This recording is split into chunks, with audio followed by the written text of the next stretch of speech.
sharing our stories in 2015. It was Patrice Collers that paid for us to go to America, California. We was touring. 5 years later, we are still literally with solidarity. But basically, she's like my sister, yeah?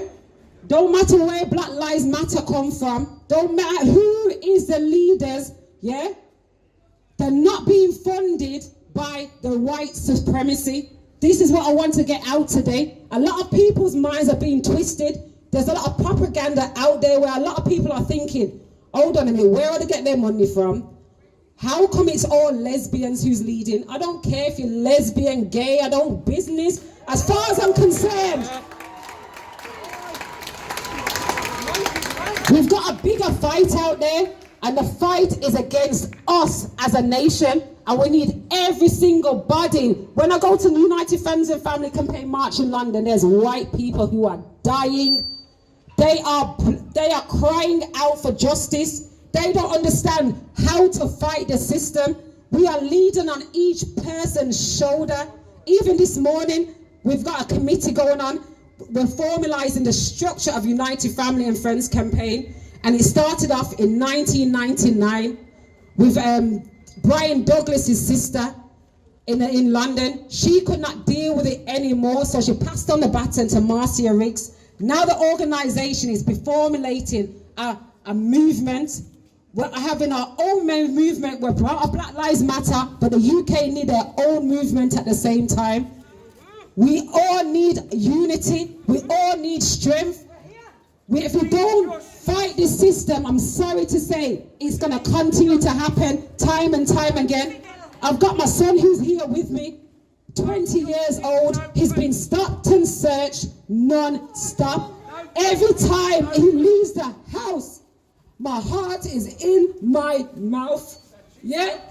Tears are coming to my eyes because I do not want history to repeat itself within my family or someone I know or someone I know or someone you know or someone you love. We've all got family and friends here. The police are continuing to abuse their powers. During that abuse, our loved ones are being murdered in the wickedest way possible. All Kingsley wanted was help. We never know he was going to die in that particular way. But we're still fighting here 9 years later, and it's not going to end here. What do we want? When do we want it? What do we want? When do we want it? You see at the end of this, we're marching through the city centre. Yeah? We're not staying right here. We're marching and letting everybody hear our voices. Yeah? We're not staying stagnant. We're not staying still. We need to let the whole Birmingham city centre know enough is enough, and we're not going to stay silent until justice has been served. Peace, blessings. So anyone can speak to me. We've got Kingsley Borough campaign going round. We need funds. We need money. We need private prosecution right now. Yeah? Because as far as I'm concerned, every single one of those officers are accountable, and we will make justice here in Birmingham. What do we want? Justice. When do you want it? No justice. No justice. No justice. Until the prosecute police respect everyone.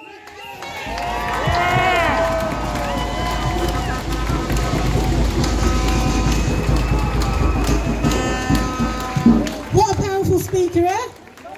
That's Kingsley's sister and Kingsley's mum, Janet.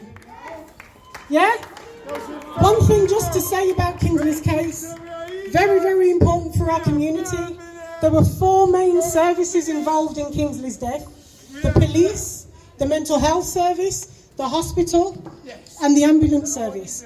And there was disrespect all throughout. I remember the inquest, we had to file a formal complaint against the ambulance service because they were being so disrespectful with his mum stood right there. So, the police also, part of that, notified the hospital that Kingsley had a criminal conviction, which he didn't. So if you've got sons, you've got children, you must be very, very, very worried in this society, and you've got to take a stand, yeah? We're going to introduce our next... He went out to a nightclub in Manchester, Good Friday 2009, and he went up to Manchester 2009 for a night out with some friends. At the end of the night, there was some scuffle or some disagreement. Whatever went on, my son left his phone in the nightclub and dashed back to the nightclub to pick up his phone. There were people in the nightclub because the club had just closed. He knocked on the door and they wouldn't come and open the door. Obviously, he lives in Birmingham, so it's not as if he can just dash back the next day and pick up his phone. When he shouted them that he left his phone in the club, they ignored him and carried on and told him to go away. He kept knocking on the door. In the end, somebody came out, a couple African guys who were bouncers as well. They came out and speak to him, and they said they didn't see the phone, but if they do, they'll post it to him the following day. The manager of the Pitcher and Piano, which is a white man, two other white bouncers were there. The three African bouncers left straight away because their taxi had come to pick them up. So when they left, my son was in good health. He was laughing with them and everything, so they didn't see anything untowards, or else they said they would not have left him there. Nobody know what took place because the camera at the door of the nightclub wasn't working, as they don't. Next thing I know, we had a phone call.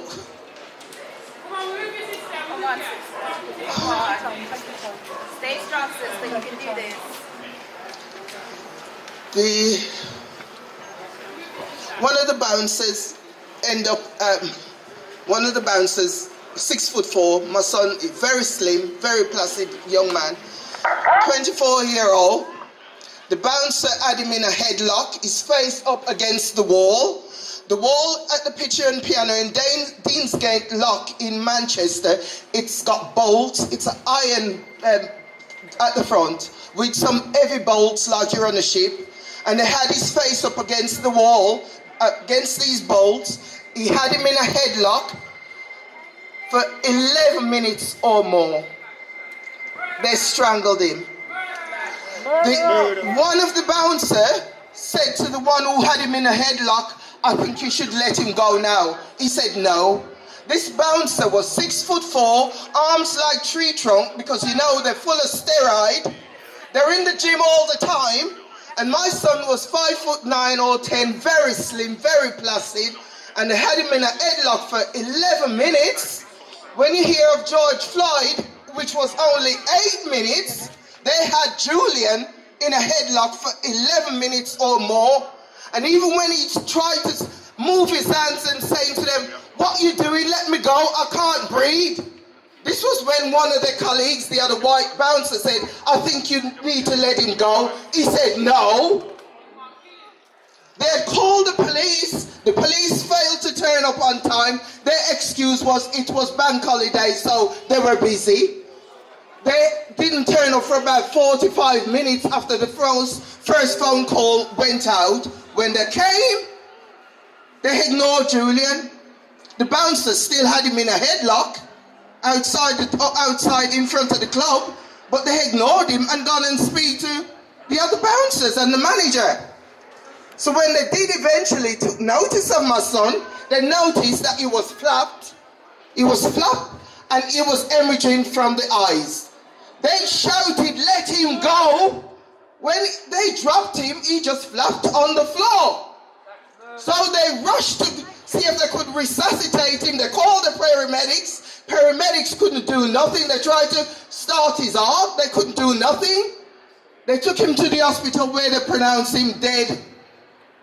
The police on the night arrested the 3 white men for murder. The following day, they released them and say inconclusive evidence. Inconclusive evidence. And then they released them, and then they promise you have to laugh sometime. Gonna say to you, like, we're gonna get justice for you. We're not gonna let this go. And so you try to believe them, even though you know they're con artists, they lie. But you try to give them the benefit of the doubt, because this was so blatant. You know somebody caused the death of your son. But what did they do? Nothing. So the inquest was held, the autopsies were done, and you know what they come up with now? He had a heart problem. They claim he had a heart problem, but you know what? With all the investigation the Manchester police done, from the day he was born in Queen Elizabeth Hospital in Birmingham, he was not born with any heart problem. He's never had any episode. It all showed in the autopsy.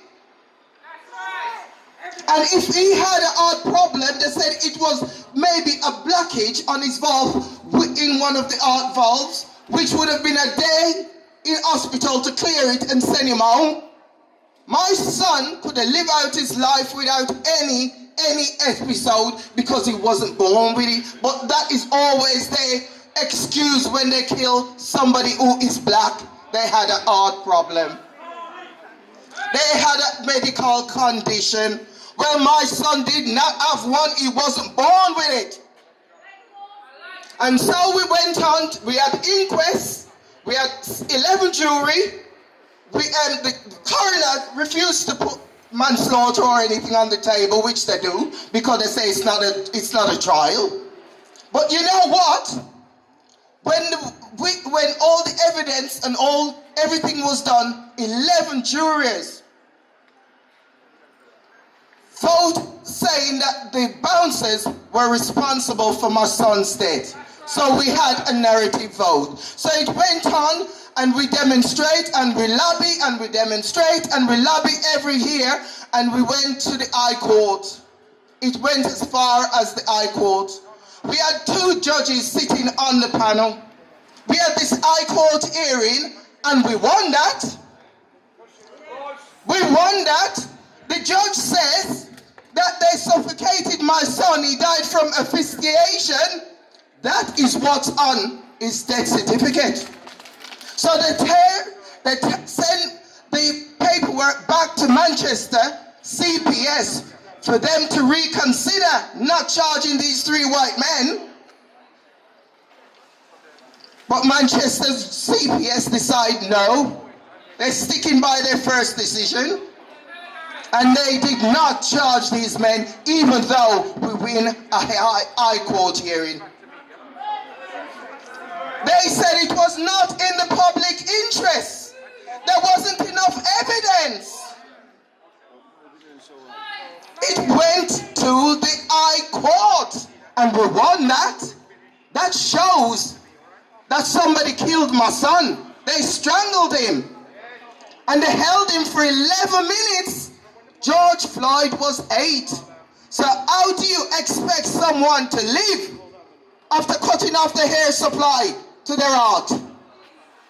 How do you expect, even if he had a heart problem, how could you expect anyone to survive?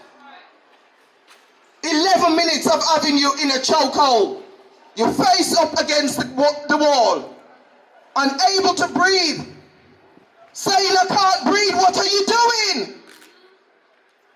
That was what he said. And the bouncer ignored him.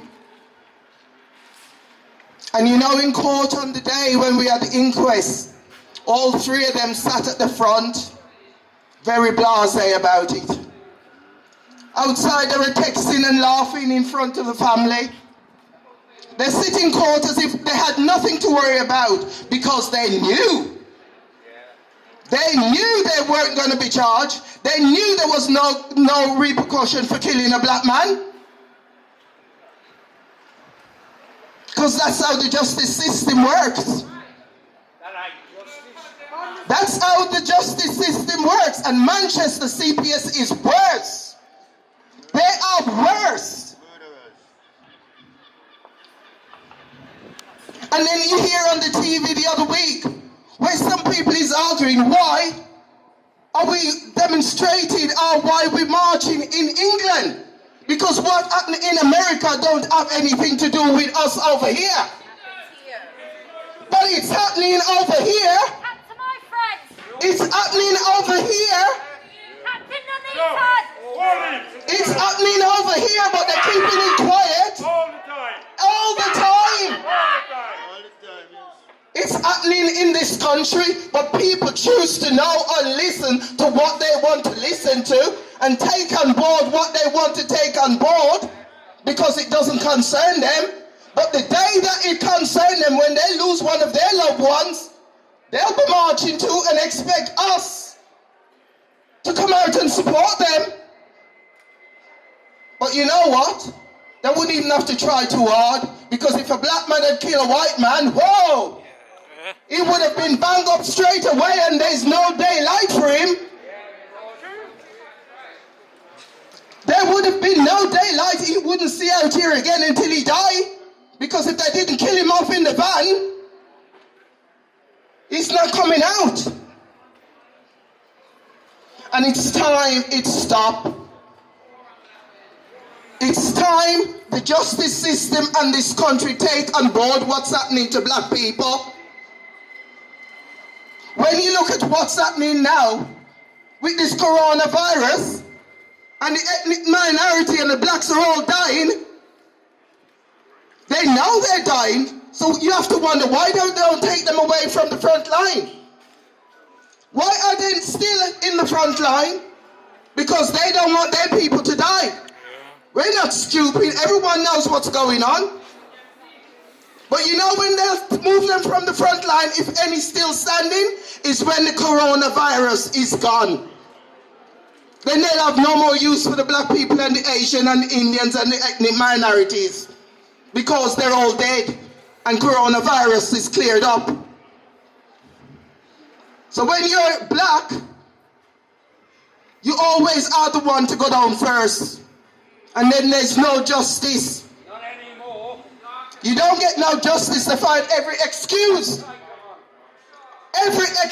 not to charge or to make changes.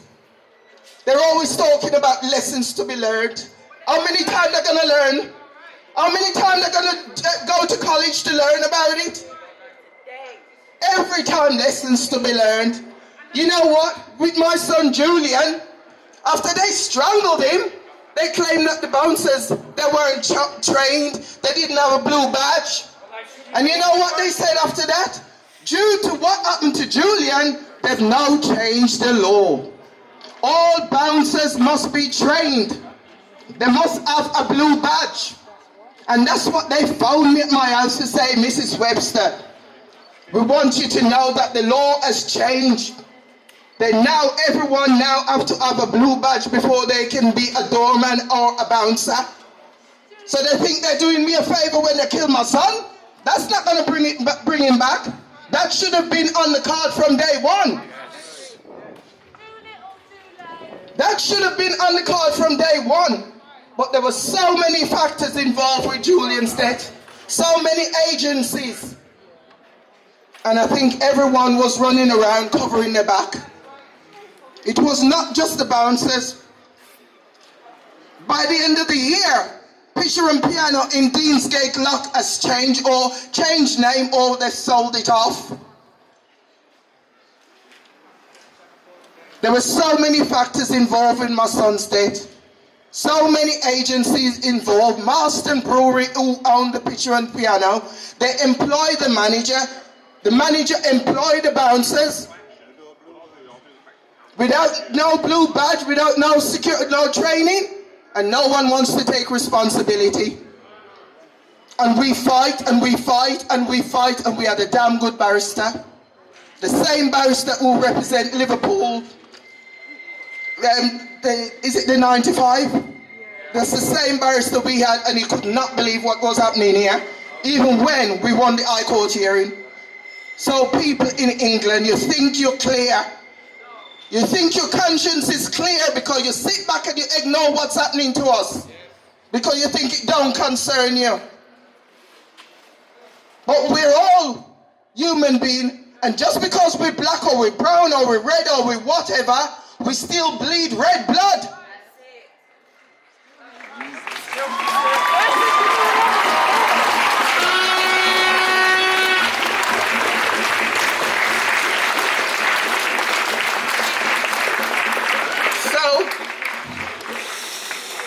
all of us who lost loved ones in this way, you see, it might be all right over for them, but it's not over for us. We've got to live with this 24/7. We've got to live with this pain. Sometimes I can't even look at my son's photo in the house because I get a pain in my stomach. It's 11 years. And this year was leap year. And do you know what? Leap year means Good Friday fall on the 10th of April. That was the day he went out the night evening. And they killed him on the 11th, the Saturday morning early. And this year was leap year. And do you know what I tried to do? Try to change up everything I did 11 years ago. So the things, because I remember everything I did on those 2 days, Good Friday and the Saturday. I remember every single thing. And it's 11 years. But I remember every movement I made that morning. Because I can tell you, 2009, I'm a Liverpool supporter. All of us in the house were a Liverpool fan. And Liverpool was playing Blackburn Rovers. That was a Saturday morning. And I begged my husband to take me shopping early so I could come back and watch it. And before I even sit down, my eldest son come knocking on the door because he was out. And he had a phone call from Manchester, from the police. This is how I knew my son was dead and not coming back home. He went out for a night out and he did not return. I couldn't even say goodbye. And that's the hardest part, the guilt. Because he always thinks mom can fix everything for him. If he's got stomachache, headache or whatever, he comes, he's home. Mom, I'm not feeling well. Mom this, mom that. He think I can sort everything for him. And the guilt that I have, because I was not there to defend my son or there to help him on that morning. It's not easy. People keep saying you're not to blame yourself, but it's not easy. It's a parent's job to protect their children no matter what age they are. And it's not easy. It's not easy, I'm telling you. The amount of counselling I've had, and I have to say, I'm trained as a counsellor, and I've had so much counselling, and it don't make no difference. The minute they ask me, Sonia, how you doing? I break down. The minute they say, Mrs. Webster, how are you today? Even if they haven't seen me in months or a year, I break down straight away. The tears just come, and it's like a dam burst, and it won't stop.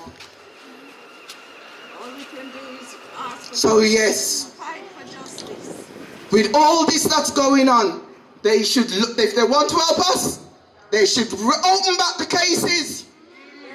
If they really want to help black people know that Black Lives Matter, then they should really reopen back the cases and put right what they've done wrong.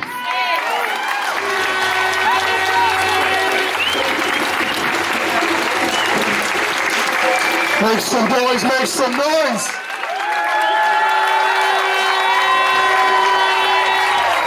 What do we want for Julia Webster? Not just the US, not just Britain, but globally. I'm sure those that are old enough to remember, I'm sure those that know our history will remember Stephen Lawrence. Stephen Lawrence was murdered by fascists, but he was left to bleed by coppers. Coppers who could have put him in his car and taken him 2 minutes round the corner to an accident and emergency. Personally, I can only think of one reason why they didn't do it. Because they couldn't be bothered to have his black blood stain their car. So they left him to bleed to death on the street. They're culpable. They're culpable in that murder. Through the heroism of the Lawrence family, Neville and Doreen, who did exactly what people like Khadisha and Families for Justice are doing. They fought, it was seen how wrong it was, and they built till we had an actual proper inquiry, which did show that institutionalised racism exists in this society. in the period that we've got now, because I can't breathe. That's a phrase that doubles down if you're BME at the moment. I can't breathe because I've got a copper's knee on my throat. I can't breathe because society is holding me at the bottom, and so I am more likely to die from COVID-19. And if I go to hospital, I'm more likely to die. And some people putting that down to genetics. Nonsense. Nonsense. A virus does not look at the colour of a person's skin. It is not the virus that discriminates, it's society, and we all know this. And actually, it's not entirely because as BME people, you can expect to get the worst jobs, you can expect to have the worst income, but it can't be entirely about that. Because if you've got black doctors, who, as far as I know, are not actually that tight most of the time for a bit of money. If you've got black doctors who are more likely to die than their white counterparts, there's something more. Economics matters, but there's something more than economics goes on there. That means that those black people are being pushed and pressured into taking up cases and dealing with people without the proper protection. That means that they are being pressured into going into more dangerous situations than their white counterparts. Now, personally, I don't think that white people should should feel guilty about that situation. Stand Up to Racism is an umbrella organisation. It involves all sorts of people who've got because people believe there are all sorts of reasons why racism exists and what we do about it. I don't care, as long as you're anti-racist, you're welcome within Stand Up to Racism, and that's all that matters. Because it is important to repeat some of the placards that we've seen out here. In a racist society, it is not enough to not be racist. You have to be actively anti-racist. Stand together.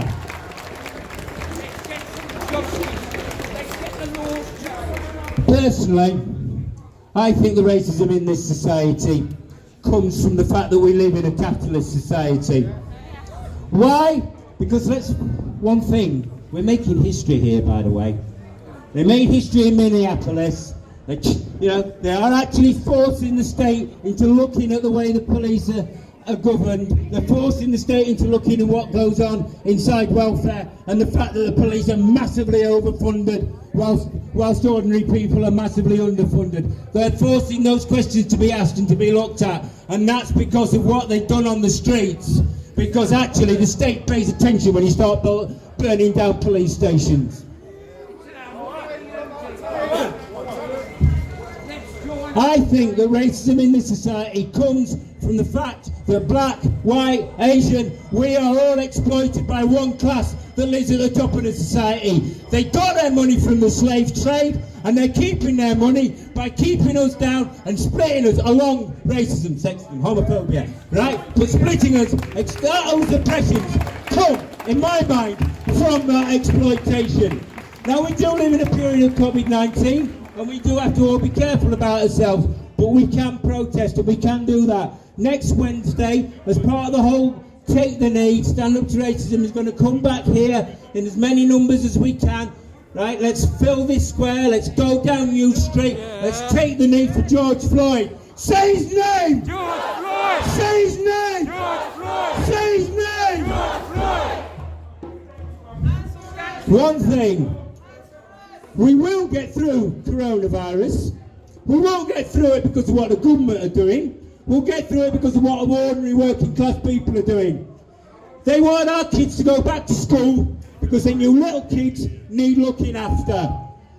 So they want the little kids back first. But parents and ordinary and working class teachers have said no, it's not going to happen. So when this is done, I say no going back to exploitation, no going back to oppression, and no going back to racism.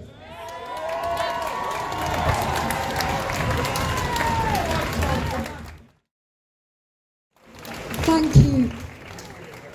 Thank you to all the organisers, and a big, big thank you to each and every one of you who've come out today to stand in solidarity for Black Lives Matter. I tell you what, they are more frightened about this peaceful gathering than all the shouting and the violence and the statue pulling that they're getting into hysterics about. Let me tell you why. They're quite happy for brown people to fight for brown people. They're quite happy for black people to be separated and fight for black people. They're quite happy for white working class people to be told that their identity is bound up in suppressing black and brown people. This is the classic divide and rule. What frightens them is all of us coming together like this.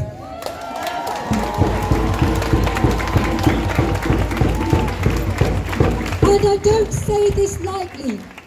When we look into the history of our great civil rights movements, because power has never ever given up power or given rights, whether it's to women, the LGBT community or the black communities, until people like us, like you, like me, rose up together and demanded it. When the Black Panthers became successful, when they saw the tide of history begin to turn, what did they do? They started assassinating the leaders. And the leaders that you've heard about, Martin Luther King, Malcolm X, the greats, there are some young people, heroes, who are not so well known. Fred Hamilton, 21 years old. I can see many, many Fred Hamiltons right here. He was gunned down with over 100 bullets. And what was his crime? What was his crime? His crime was that in his neighborhood, he was not only the political leader of the Black Panthers, but he brought together the Latinos, the whites, the blacks, and the brown people to demand fair social housing for all.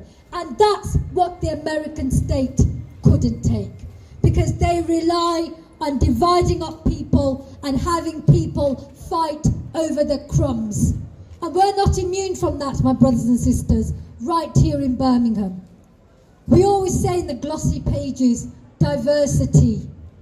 We have great BAME populations. We celebrate with our samosas and African drumming. That's what they give us. But when you look at who holds power, it is still the snowy white peaks. In this council house, who is running this city? If you look at the senior cabinet members, you look at the senior council officers, they don't represent the reflection, the diversity, the aspirations, the needs, the hopes of this city. When you look right now how COVID has laid bare, exposed the lie of equality that they have tried to sell us, that it's poor people, black older men, South Asian people who are dying not just twice, 3 times, 4 times the rate. And we hear that our police have learned the lessons. They're not like the Met from the time of Stephen Lawrence. No. Well, only this year. The figures don't lie. In the West Midlands, you are 4 times more likely to be stopped and searched if you're black. You are 4 times more likely to be tasered if you're black. You are 3 times more likely to have force used on you if you are black. And I use black unapologetically in its political sense. Because if you are a brown Muslim in this city, that's what you're subjected to. Because after 9/11, we all became terrorists. Before 9/11, I was just a Paki. And so were all the Indians who were not Pakistani. And so was anybody who wasn't quite black and wasn't quite white. But now Me, my sons, I have 5 sons from 24 to 10 years. And I understand the fear of black mothers. When my sons go out with a rucksack, when my sons are out late, you must be extra polite. You have to show even better manners, because you will not be given the benefit of the doubt. You will be the one who's arrested if there's a group of young people who are arrested. And you will be the one to go to prison for the same issue that a white person may be given a light telling off and a trip back home to their parents. That is the reality that we are living. But I'm not here as a victim. We are here because we believe in our own humanity. We take back our dignity, and we don't apologize for demanding to be given the respect and dignity and equality as any white person. I don't want special treatment. I just don't want specially bad treatment, because that's what's happening in our education, in our health, in our jobs, on our streets, in our police. So please, make me one promise that we will not be divided. We will not be divided. We will not be divided. We will not be divided.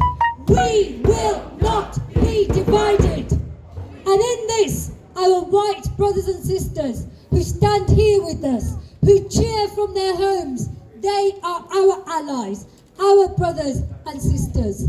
The collective amnesia that has gripped this country, where for the first time, once statues have been toppled, and the indignation of Middle England crying, upset, terrified that some historical statues are at the bottom of a dockland, when there had no tears and no empathy and no memory for the thousands and thousands of black people who'd been forced from their homeland, dragged in filthy ships, brought to the docklands of Bristol, wailing, separated from their families in the Bristol streets.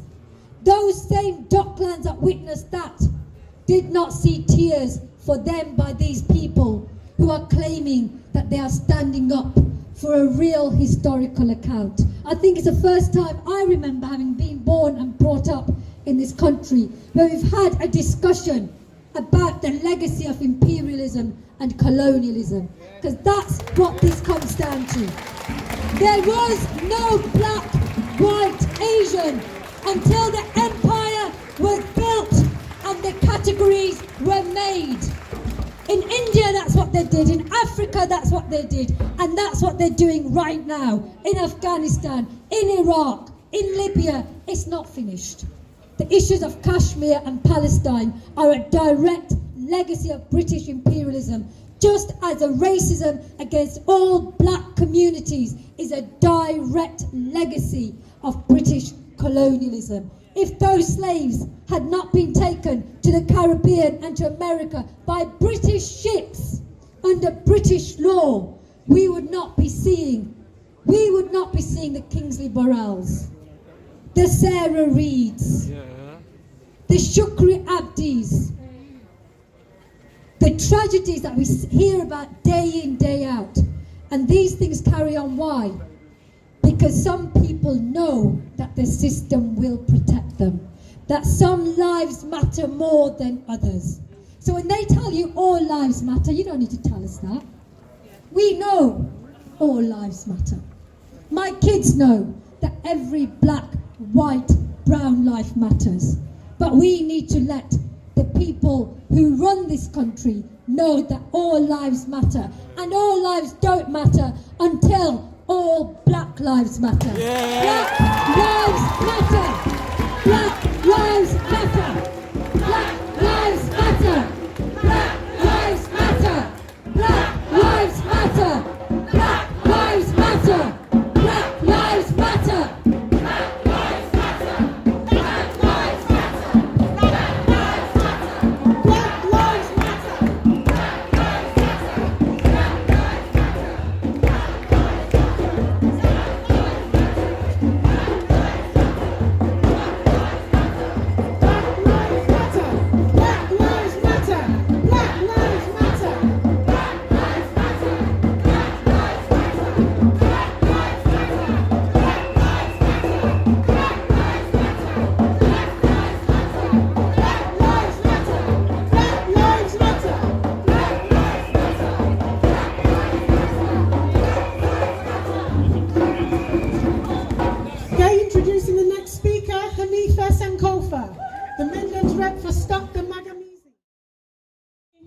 Greetings to my enemies, the spies. I know the spies here.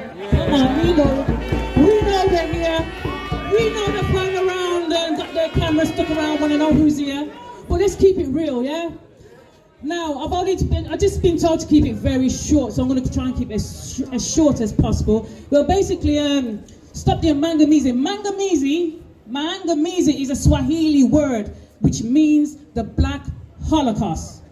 And this is how we are living. We're living in a Black Holocaust.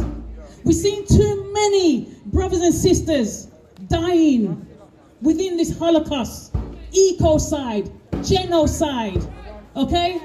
But I'm going to try and show you a little bit of my experience. I've been on the front line since the 70s.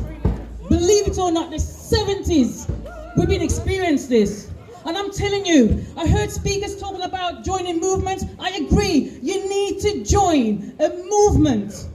Join a movement with stability, with focus. You need to. Back in the 70s, we had loads of movements that are still active today. Okay. Now, coming back to my experiences now, in 1987, I had a good friend.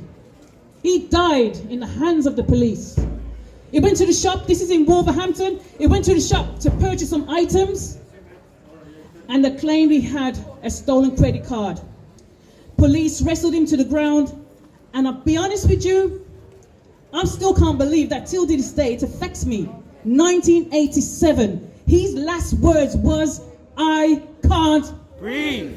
1987.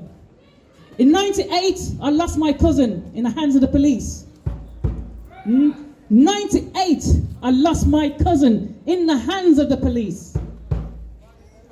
He died, and the police claimed he fell over. He died, and they found him in a pool of blood, splattered, and he fell over. Really? In Wolverhampton? This is serious. This is serious. Intergenerational. Intergenerational. We're not just talking, a few years, we're talking decades. 500 years. 500 years. Recently, 98 again, I lost my cousin. Beaten up by 10 white boys, beat him up, left him to dead in the streets. Shortly later, we found out that those boys connected to the police, National Front, you name it, they were all connected. So I'm going to put something straight. Many of you white people, you know you're racist in your family. You know who they are. Talk to them. Let them know. This can't go on. We're the ones that's suffering. We're the ones going to bed at night, sleeping, waking up to these things. Talk to your family members. You know who they are. Speak to them. No apology. No apology. We're the ones that's living it. I've got a son. My stomach turns every time he walks out that door. My young brother. My stomach turns every time I hear he's flying away to America. I've got a brother in America. Sometimes I can't sleep. I can't sleep. So stop the mangamizi. Stop the mangamizi. That's all I'm saying. Each year, for the past 7 years, we've been marching down to 10 Downing Street on the 1st of August. We get people to sign the petition. Do you know how many black people want to join us? Seriously. Seriously. I'm disappointed. We need to tell our people, stand up, get up, fight. Come on. Until it happens to your family, I'm telling you, it's no easy thing to deal with. It's not an easy thing to live with. Every time I see my aunts sitting, praying over their sons. Can you imagine 3 separate family members died in the hands of the police? You see my pain? You think I'm easy? Try me. Serious. It's a serious thing. So I'm telling you now, stop the mangamizi! Stop the mangamizi! Each year on the 1st of August, we go down to 10 Downing Street. We take the petitions down straight to the Prime Minister. Each year on the 1st of August, Emancipation Day. Let's keep that day. On that day, we do not purchase from anyone other than black business. Straight. Yeah. 1st of August. We've been pushing this from the past 7, 8 years. Come on, brothers and sisters, where you been? I don't understand this. Does it take one more black man for us to... Come on, man. No more. We're done.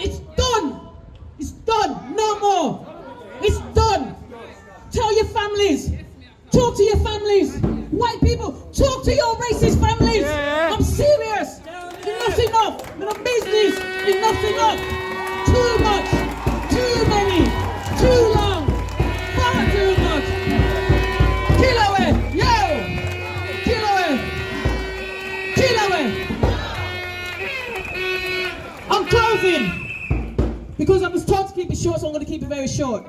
I'm Haniva Sankofa, representing the Mangamese. We charge genocide, ecocide. And brothers and sisters, we're in serious times. This is serious times. We're sleeping with the enemy, talking with the enemy, we work with the enemy, we don't know who they are. Be careful out there. I'm serious. Be careful, we don't know who they are. We're marching and we don't know who we're marching next to. Come on, black people. Come on, brothers. Come on, sisters. Keep it real. Yeah. White families talk to your families. Come on, man. You know. I've sat at work and spoke to my colleagues telling me the racism in their family. They tell me. And they tell me everything they say. Come on, you know your family. You know who they are. Talk to them. Yeah. No more. No more, I'm telling you now. I can't sleep sometimes, I'm telling you straight. Stop the Mangamese, it needs to be stopped. Sign petitions, you see the petitions? Sign them. Share them. Sign them and share them. This is our fight, this is the UK. It's going on too long. Far too long. The only time I'm supposed to say I can't breathe is when I'm laughing and saying I can't breathe. You hear me? One love, yeah? One love.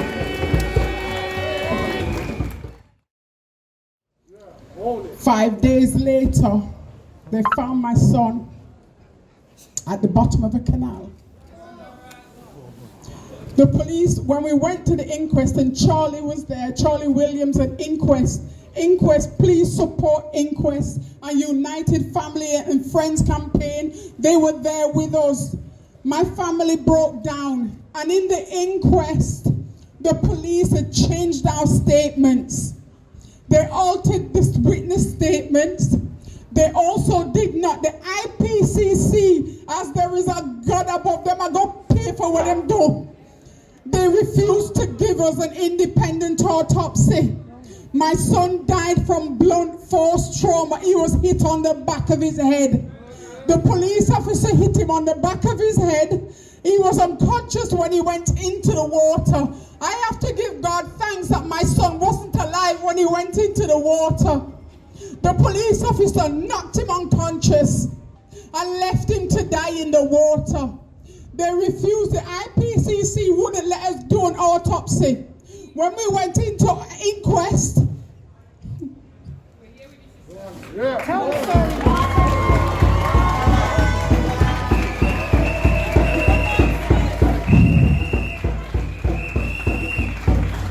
when we went into the inquest, the police officer he sat maybe 6 feet from where I was. And at one bit, he smirked. He looked at my face and he smirked. And it took all that I had not to jump over that table and beat him. Beat him. And I held on to Dahlia's hand. And I had to hold her hand. There was one police officer that came in there and he told the truth. When the coroner asked, he was a fast response driver. And the police officer who took my son from his car said that their police car was way down the road. This fast response police officer in his car, when the coroner said to him, where was the first police car? Was it down the back of the road, right down Shirley Lane, or was it parked behind the victim's car? Now the police officer had two choices. He could lie for his colleague, or he could tell the truth. And I sat down there and said, God, you see me one in this courtroom this morning, please. And the police officer said, the first police car was right behind the victim's car. They lied under oath.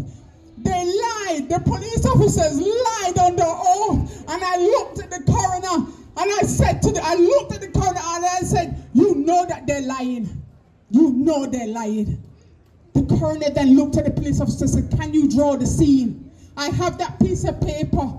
I have that piece of paper which shows that the police car and the Lewis's car were like this, not far apart like how they said it was. They lied. They altered our statements. They refused to give us an autopsy report, an independent autopsy report. My son, Wayne Hamilton, he died the 10th of June, 2010. we have to stand together. Since I've started this page, I started a page on Facebook which is A Mother's Cry, Black Lives Matter. You can find it. Since I started that page, people have come forward that have been brutalized. A 8-month-old woman had the police have put his knee in her stomach and then proceeded to punch her in her mouth. It went to court and nothing was done. There are so many of us that have been brutalized. It's not just the police system, it's in housing, it's in education, it's in our schools, it's in employment. We have to stand together. We have to stand together and we have to be consistent, because if we are not consistent and if we don't keep pushing it, they're going to say, oh, give them a few weeks and the black people will forget all about it. The devil is a liar. We are going to stand together and we are going to be united, and still I will rise.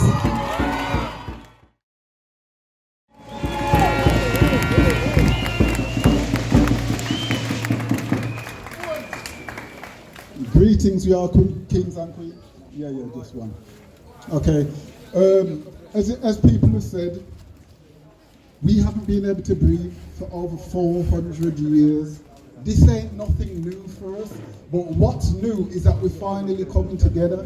What I'm glad to see is that it's all races, it's not just one, because injustice against one is an injustice against all. Yeah. I wrote this lyric in 2014. This is the first lyric I ever wrote, so I think it's fitting for the occasion. Higher power bless me, you get me. People at a row can't test me. We've been fooled, duped, deceived, even lynched from trees, told to get through on our knees. You think I'm gonna follow that? Fool, please.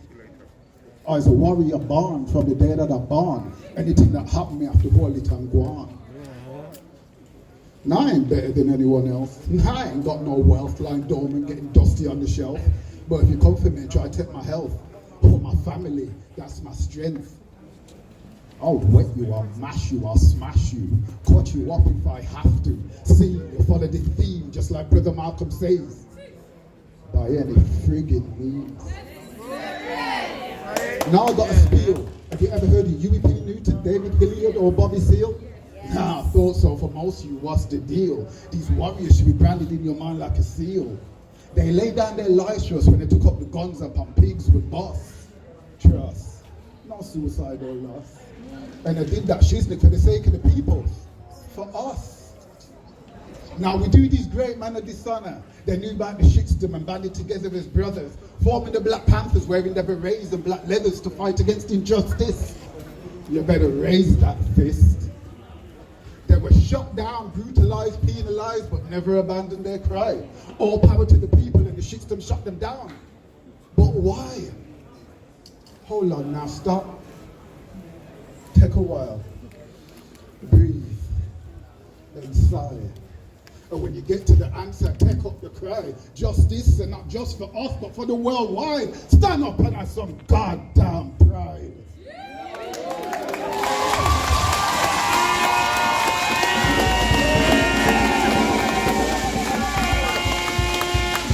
The warrior creed, the warrior deed, this is the warrior chant, you like it? And here's a t-shirt. We matter. Don't we matter? Don't you matter? Don't your neighbor matter? Don't you matter as much as your neighbor? Then that means we all matter, because all we ask for is equality. We got these t-shirts here. They're not trademarked to anybody, right? We're only looking for a donation of £5. Get in touch with our Facebook page, you can get one. Okay? Also as well, anybody wants a t-shirt, we've actually got them here today. Also as well, we have, what do you say? Any donation at all, right? Speak to Charlie, here you go. Or speak to them at the back. Now, importantly, there's a bucket going around, 2 buckets, right? To do anything, we need money. If you ain't got any, you ain't got any. But if you can put a penny in there, put a penny in there. If you can put a pound in there, put a pound in there. Because we work hard for you. We don't get funded for what we do. We're doing this because it's the right thing to do. And we got some demands today. We're going to make a demand to the government to start investigating black health inequalities. We are going to demand that the government fund research into vitamin D deficiencies. And we are going to demand a public inquiry into COVID-19 and why so many of our elders have died. We're not protesting for the sake of protesting anymore. We're protesting because we want change and we're going to demand it. Okay? The Windrush scandal. Hurry up and give the people them passport and hurry up and give them money. Yeah. Yeah? Those of you who can't get passports, come and talk to us. We'll get you them. Those of you who have lost out, come and talk to us. We'll help you do that. Because you know why? We matter as much as anybody else. And when we approaching Windrush Day on Monday, we may celebrate, but the fight for justice continues. We've come a long way since the days of no blacks, no Irish, no dogs, but some people are still living that today. And we have to change it. We have to change that narrative because we matter as much as anybody else. You agree with me there? Yeah. Give me an amen if you agree with me. Amen. Give me a big amen if you agree with me. Amen. Now here comes the one.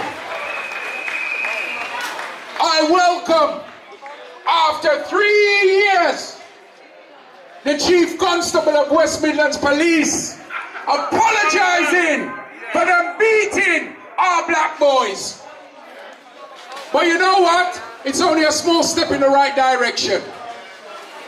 Right? Because we got another death in custody down in Torquay. Yeah. But importantly, what we're saying is this.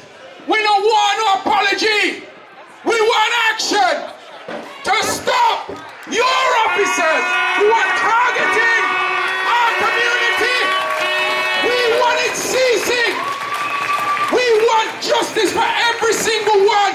And that justice is for a man to drive his nice car and not be stopped like I was when I was in my teens and told, how can you afford such a nice car? You're walking through town and they ask you why you're handing out food you're supposed to be in when you're feeding the homeless. Because you see a car crash, our officer decides he's going to pull his taser and taser you. Yeah. Because you're looking at what happened. A 15-year-old boy Newtown. in Newtown was kicked like a dog by a police officer when he was lying on the ground. I'm dealing with a young man who has got his arm broken. I'm dealing with another one who was beaten with a police hasp to the point where his leg was broken. We want that change, people. We must demand that change. We don't just want an apology. We want action. Because Black Lives Matter, we matter. Yeah? We matter means you and me. So that's what we're going to be doing. And we're going to be taking the agenda forward with We Matter. So let's take the agenda forward today. The t-shirts are here. In fact, Charlie, you know what? Don't sell them the t-shirts. Give them the t-shirts. No, give them the t-shirts. Give them the t-shirts. And if they want to put something in the bucket, put it. If you haven't got it, don't put it. Right? But you can have the t-shirt. Because you know why? Change is going to come. Yes. But before I wish you Godspeed today, amazing when you say something's free, how people run forward.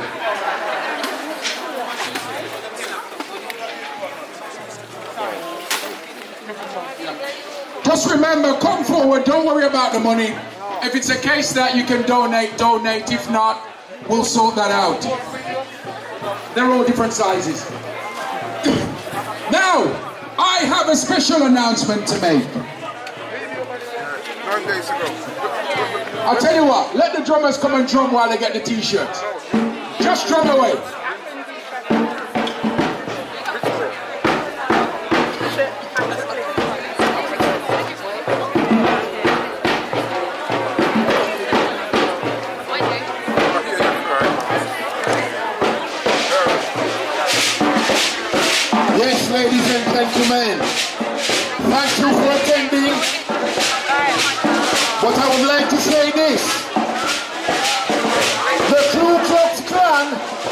is not just in America.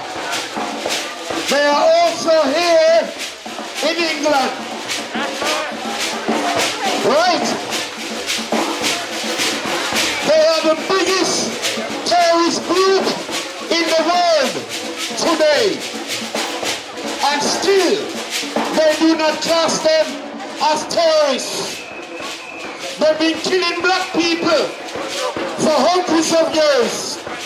And still, they do not class them as a terrorist organization. But we know they're evil and they are wicked. So why not class them as a terrorist organization? Check it out. Do you understand what I'm saying? They've been fighting ISIS for many years, but the Ku Klux Klan have been about for nearly 400 years and still killing black people today. So, the struggle starts. The struggle starts. Listen! Resign! Yeah! If you can't deal with it, David Thompson, resign! Stop killing our children! That's what they're doing. If they don't kill them, what they do is they kill their future by charging them with assaulting a police officer or obstruction because they dare ask them, why are you stopping and searching me when I'm only going home for dinner? It stops now! What do we want? What do we want? What do we want? What do we want? What do we want? What do we want? When do we want it? When do we want it? When do you want it? Take your knee off my neck. Let's say it. Take your knee off my neck. Come on, come on, come on. You need more energy than that. Talk up, come on. Take your knee off my neck. Take your knee off my neck. Now we're going to say it 9 times because it was 9 minutes. 8 minutes and a few 4. How much? Right, I've been corrected. 8 minutes 46 seconds, so we can't do a piece of a talk. But we're going to do it 9 times. Right, 1. Take your knee off my neck.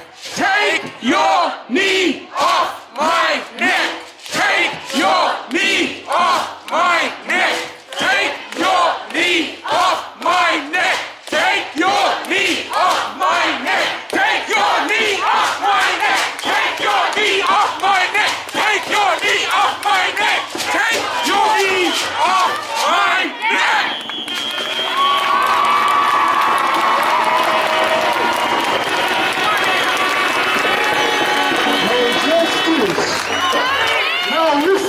Now listen Birmingham. We're loud, we're proud, and we are disciplined soldiers. Now listen, myself and Desmond Janu, we have a 10-year record of non-violent protests. A 10-year record of non-violent protests across the West Midlands and across Warwickshire. We want to maintain that peaceful record.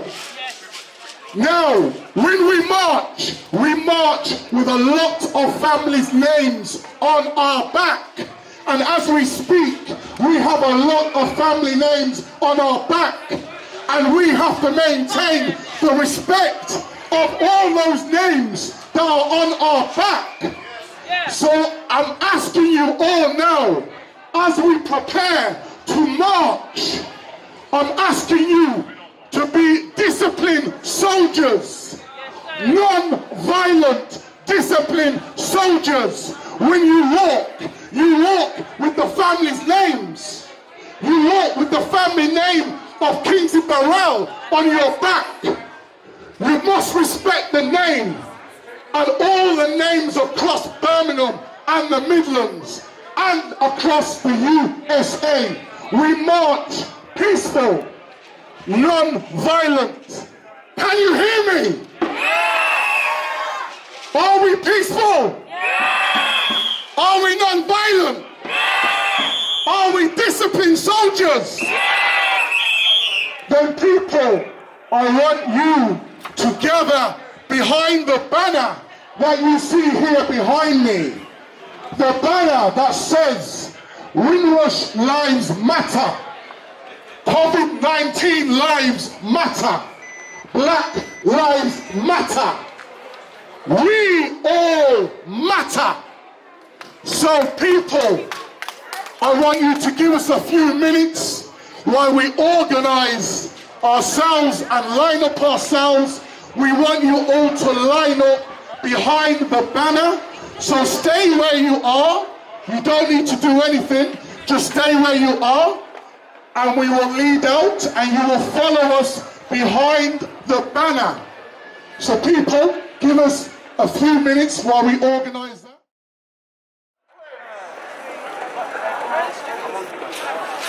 All the drummers ready?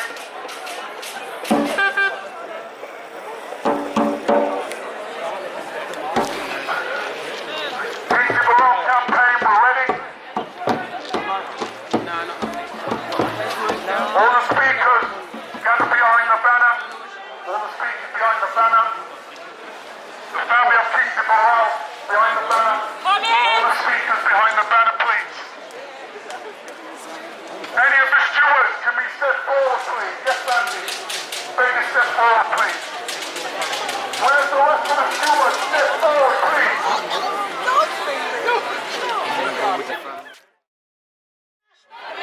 No. No justice, no peace. No racist police. No justice, no peace. No racist police. No justice, no peace. No racist police. No justice, no peace. No racist police. No justice, no peace. No racist police.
Okay. We're going to do a 1 minute silence right here. We're going to do a 1 minute silence. 1 minute silence in remembrance of our fallen. We're going to do a 1 minute silence in remembrance of our fallen soldiers. 1 minute silence for George Floyd. 1 minute silence for my brother Kingsley. 1 minute silence for Michael Powell. Yeah. I'm saying everyone's names so I can remember. It's really for everyone. Behind the banner. Everyone behind the banner.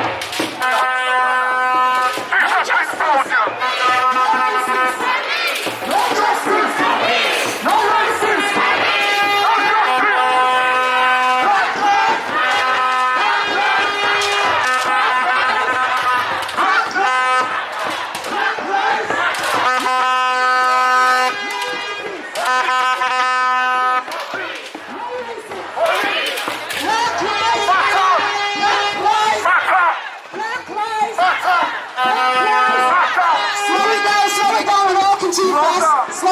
slow it down, slow it down.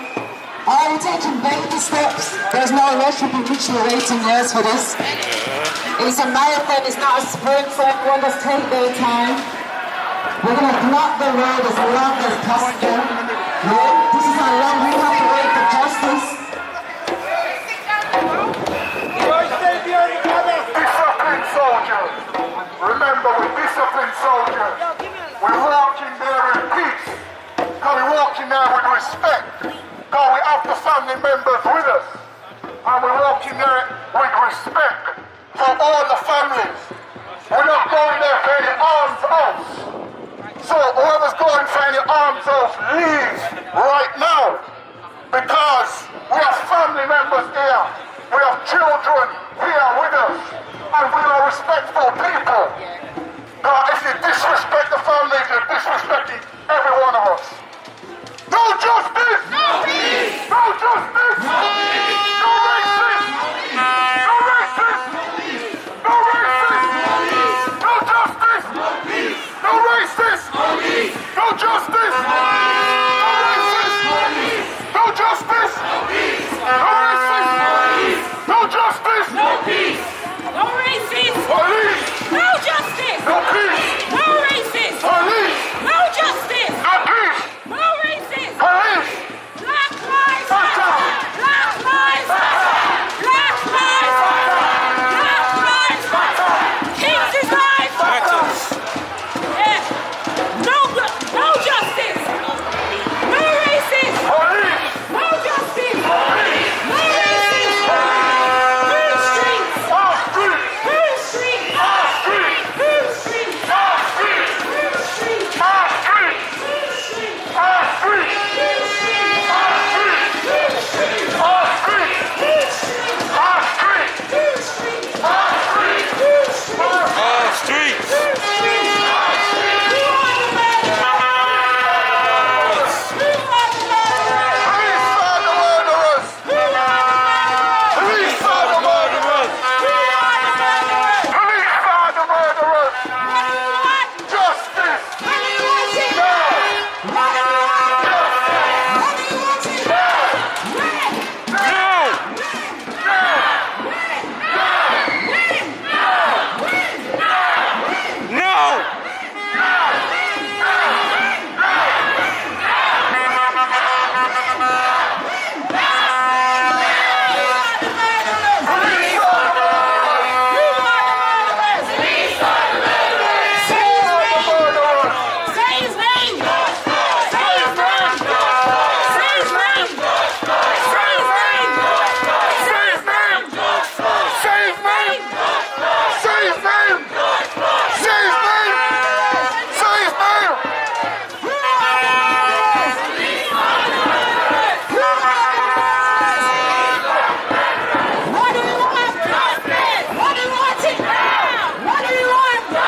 What do you want? Justice! What do you want it? Now!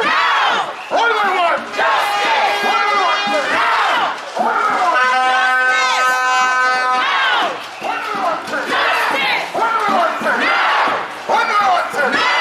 What do you want it? When? No! No! When?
who gets time trial. I understand where you're coming from. But the courts acquitted for Kingsley, so we're going outside the courts, yeah? And we're going to go past Stillhouse Lane, yeah?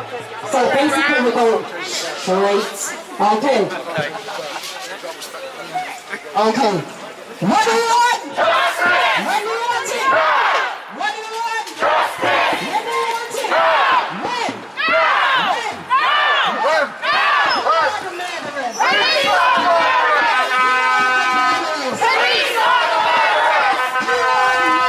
Police are the murderers! Police are the murderers!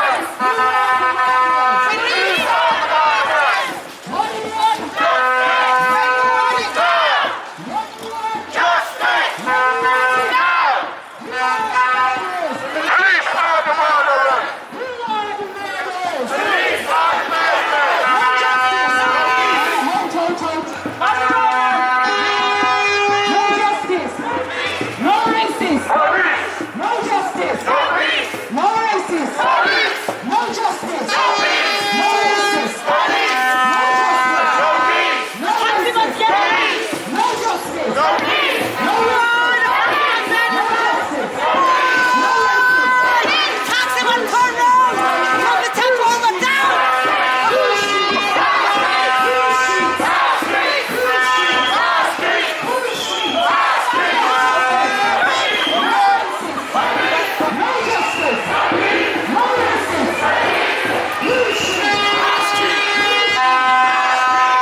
May the drummers go on and play here. Yeah, drummers in the middle, please. Drummers in the middle, please. Drummers in the middle, please.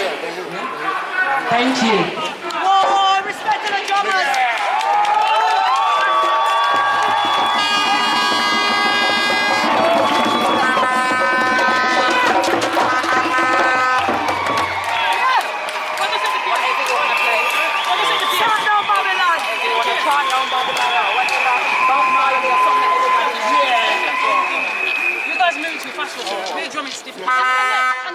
Okay, we're moving too fast, so we need to take our time.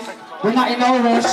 We've been waiting this time for how long? Funny how there's so much people out here. No trouble! Yeah, man, no trouble. We have to keep it peaceful. Okay, so calm down.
Because to your left, to my left, is a magistrate court that acquitted, the Crown Court, sorry, that actually acquitted all the officers to Jimmy Kingsley's case, yeah?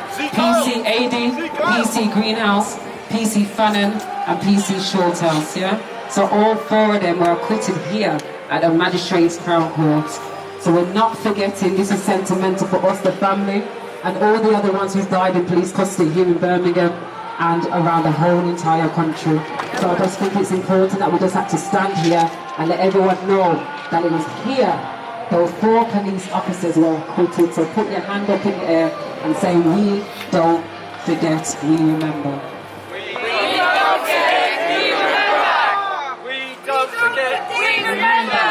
We don't forget, we remember. We don't forget, we remember. We don't forget, we remember. We don't forget, we remember.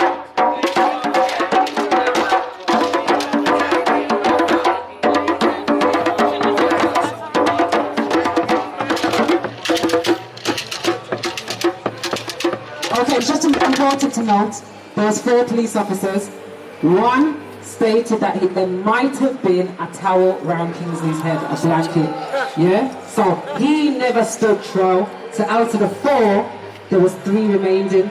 Out of the 3, 1 got sacked, and there's still another 3 remaining. As far as we're concerned, they need to prosecute every single one of them, yeah? Every single one of them, because we don't forget, the evidence is there. Private prosecution is on the way. No justice. No justice. Until they prosecute police, we remember. We're not forgetting. No justice.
marched before?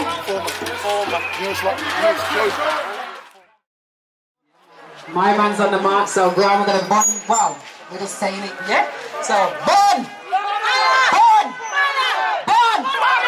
Burn! Burn! Burn! Burn! Burn! Burn! Burn!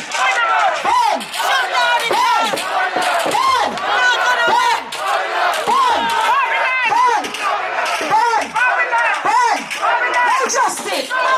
No racist! No justice! No racist! No justice! No racist! No justice! No racist! Burn! Burn! Alright, I want Kingsley Banner at the front. Whoever's got the banner, start making your way through. Kingsley Banner, come front. Alright, it needs to be right here next to one another. Right here. Yeah. Right here. Go to the UK, man. Go to UK's name. United. We're going to a round house after. We're going to preempt all the kings here. Right now tonight, no justice, no peace.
I wear that everywhere.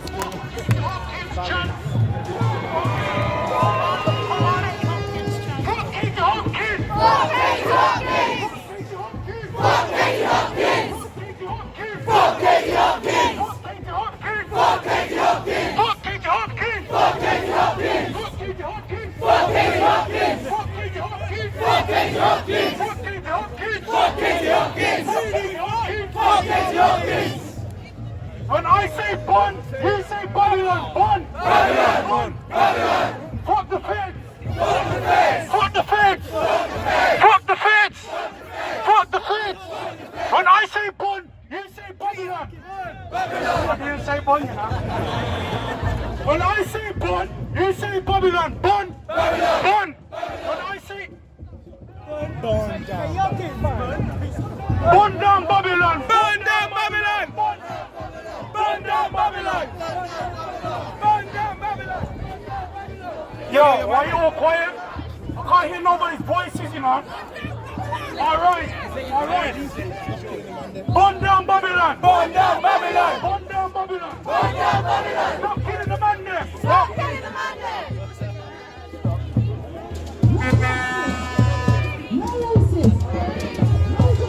No peace!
people.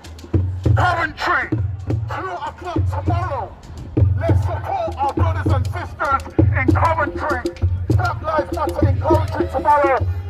I beg you, go and support them. I will be there supporting them. And we need a show of black power in Coventry tomorrow. Make some noise! Come on. No justice! No peace! No racists! Police! No justice! No peace! No racists! Police! No justice! No peace! No racists! Police! No justice! No racists! No justice! No peace! No racists! No justice! No peace! No racists! Police! No justice! No peace! I can't breathe! I can't breathe! I can't breathe! I can't breathe! I can't breathe! I can't breathe! I can't breathe! I can't breathe! I can't breathe! I can't breathe! I can't breathe! I can't breathe! I can't breathe! I can't breathe! No justice! Silence! Listen, your words are spills. You understand? Your words are spills. If we are all chanting, I can't breathe, it's not a good thing. We can what? We can breathe. We can breathe. We can breathe. You can't hear you. We can breathe. We can breathe. We can breathe. We can breathe. We can breathe. We can breathe. We can breathe. We can breathe. We can breathe. We can breathe. We can breathe. We can breathe. We can breathe. All right.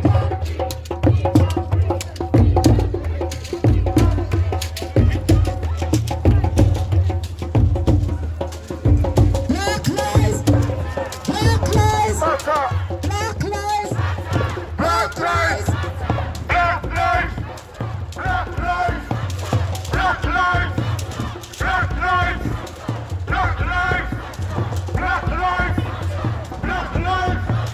Black lives. Black lives. Black lives. Black lives. Black lives. Black lives! Black lives! Black lives. Black lives. Black lives!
This is about you. Yes, my brother Bones, you want to come up? You want to sit down, sir?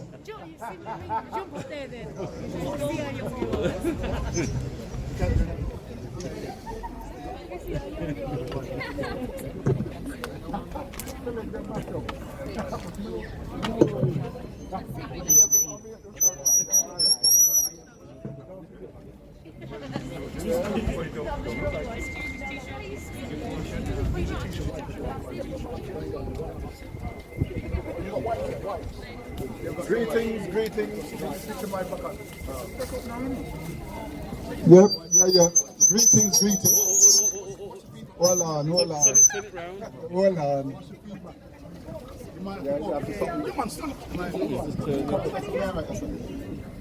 Me all right, yes sir. All right. I'm just gonna give you one more lyric, yeah? I hope this is fitting, that you find this fitting too. If you would have listened to them, we never do nothing apart from sell drugs, make disturbance, and cause be a problem. You know what I've been thinking? How come we ain't progressing? We make enough things finger licking. You know that's not theirs. It's our chicken. Before we, the food is bland and unassuming. We like with chicken, mutton, and roast dumpling. They like they toad in a hole, ain't that something? To put a toad in a hole and call it food, kid. Me, I'm done with your brainwashing programming, telling me what to do and how to live. Now I'm following your shitstem, not while I have breath in my body, not while I still live. Now hold on.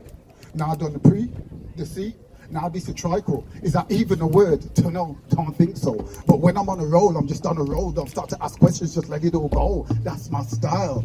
Tell me, do you like my flow? Now don't get me distracted. In my first lyric, I informed you what's what, laid it down for you, made it clear what's happening. Told you to get ready and revolutionize. I hope you did your homework, hope you got wise. Don't worry if not, I'll help you revise. That ain't all though. Gonna show you how to get up, stand up. Gonna show you how to rise. When you know something that nearly toppled the shitstem, you have to stop, pay attention. When me I talk, you listen. You my warriors now, you're upon it. Here is our mission. Don't understand the problem if you get overstand, because that's how you reach the conclusion and get to the darn elusive solution. From you can think it, do it. More for yourself, prove it. Don't postulate, procrastinate, get on it now, set the date. Hurry now, Sabbath time done, because we now wait. You know what I find funny yet quite rude, kid? They say we're lazy and no one work, kid. They said to make it, you have to work hard, put in the bid. Well, here's the truth as I see it. My people worked harder than you ever did. Yeah. We've been bossing our backs, carrying their sacks, they're building while we're way behind, struggling, getting lost, can't find our stride. Well, the battle's here now, wartime, action time. The perpetrated the fraud, been going on for the longest. Time to face your crime. Sometimes it makes me just want to holler. All everyone wants is a holy dollar. I call it holy because that's what they worship. If this was a ship, it don't get sink. It's gone too far, it ain't even just a blip. Coming more like a submarine. Been under so long, I can't even breathe. When me inform people, I fight the shitstem. They say, why holler? Don't bother, just give in. Well, they may be holding you down tight, but believe me, I've just begun to fight. Cause nothing can wear me down, no, it can't wear me down. Nothing can wear me down, it can't hold me down. Clown, you wanna come for my crown? You better stop me, can't hold them, nah, not in my town. Don't come around here no more, don't let your ass get hit by the door. Cause it's slammed, shut, locked. I'm a rasta at heart, nah, not dreadlocked.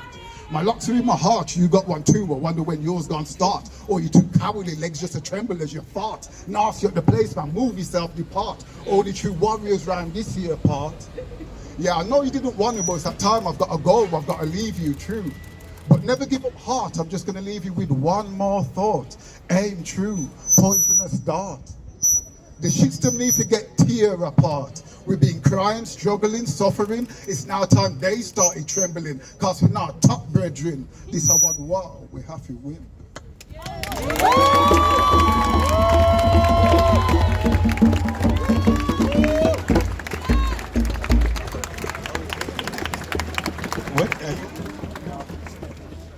Where the organizer there?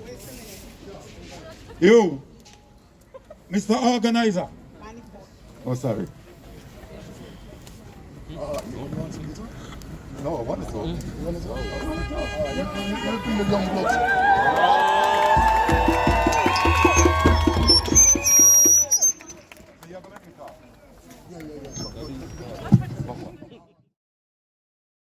But then I remembered my son Wayne. Let me turn around. Remember his name. His name is Wayne Andrew Hamilton. And he was murdered by South Yorkshire police. You can turn away and look away, I don't care.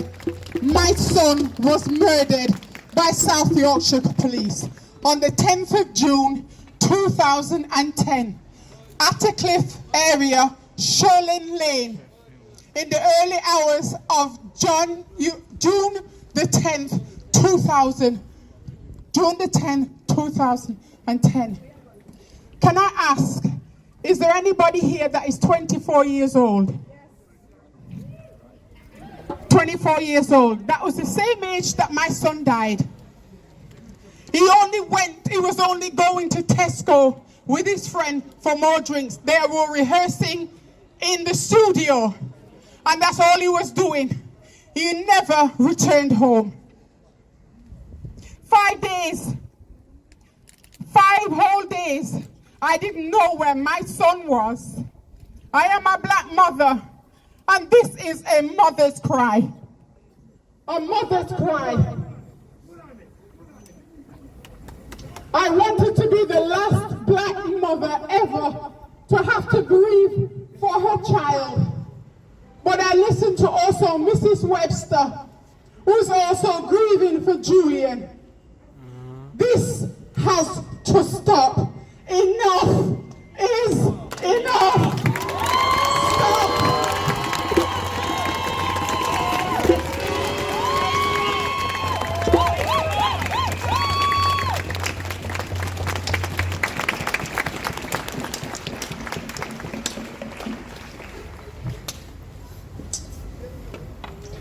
My son has no headstone.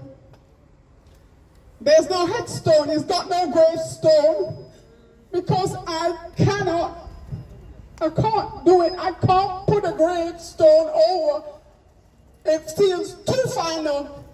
And I won't put a headstone over my son's grave until he has justice.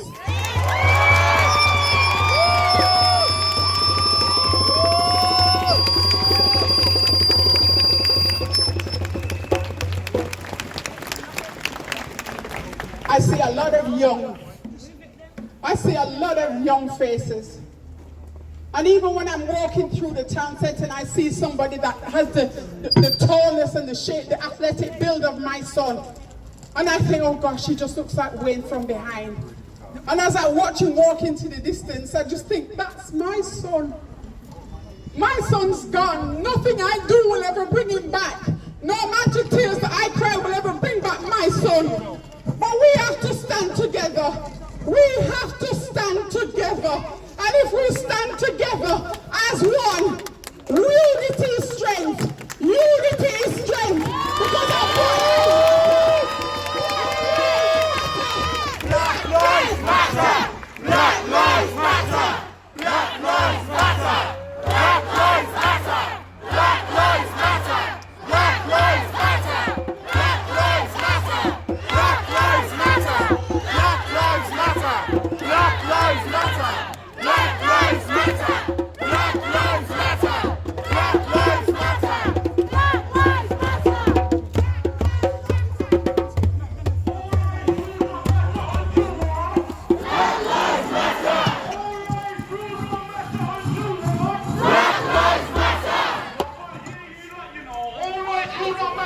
Yeah, we got.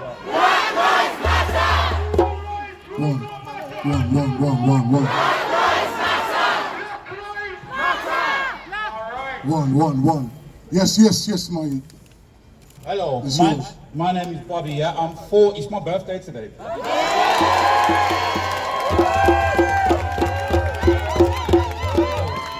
So it's not about me though, but yeah, this is a very special day for me. I couldn't wish for a better birthday present, to be honest, than being here with people who have the same beliefs as me, who are working towards the same things as me, yeah?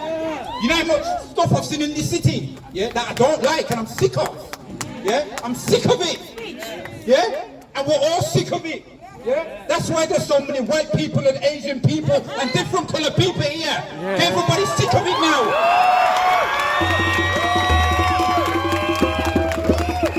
We're sick of the corruption, man. Yeah? We're sick of systems.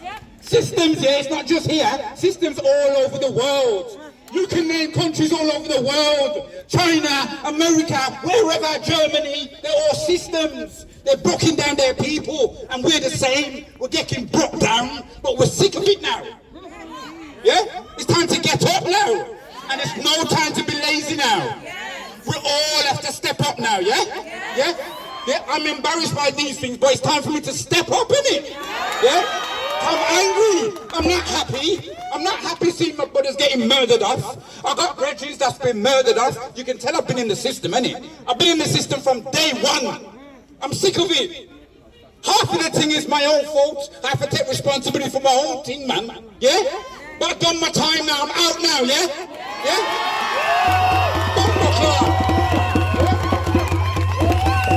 It's time to do the right thing now, yeah? It's time to help my people, innit?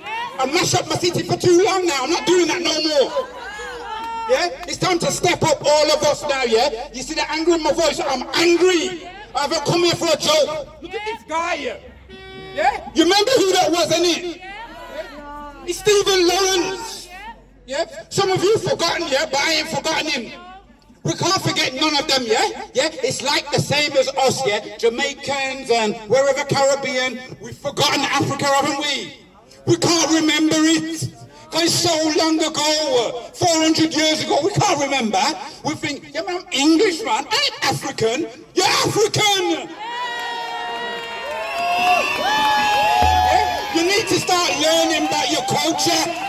Your real culture. Yeah? You see my name, Robert Dennis? Is that my name? That's my slave name. My name's supposed to be Kunta Kinte. More power! More power! More power! More power! More power! More power! All right. Yes, make some noise, make some noise. Yes. Okay, we're gonna bring in our next young blood. My name's DG. I'm here with the Socialist Party. I'm come from Manchester, living in Birmingham.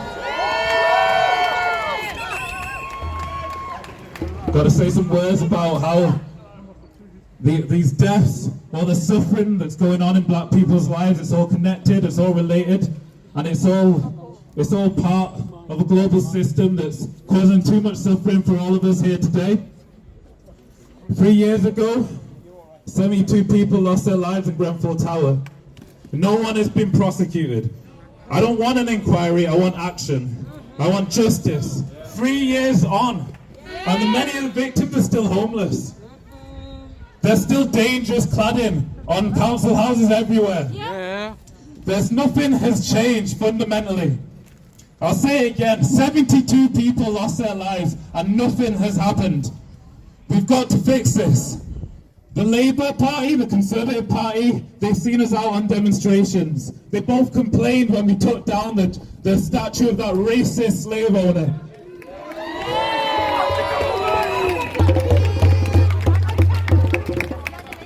The laws that they're making, they're not made for us. They're not made to protect us, they're not made to protect our community, they're made to protect the elite, they're made to protect their friends, they're made to protect the people in Parliament. We got to get rid of the problems that are causing this racism. We got to get rid of the problems that are causing the crime. Because it's not race that makes people criminals. It's not class that makes people criminals. It's a legal system that's built to make all of us criminals for living our lives.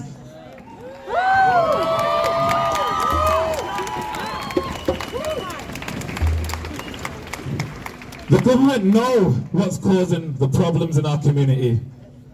They know that a quarter of prisoners have been in foster care. So cutting funds for the care service is a crime. They know that children that get expelled from school are more likely to go to prisons. So cutting funding for teachers and for schools is a crime.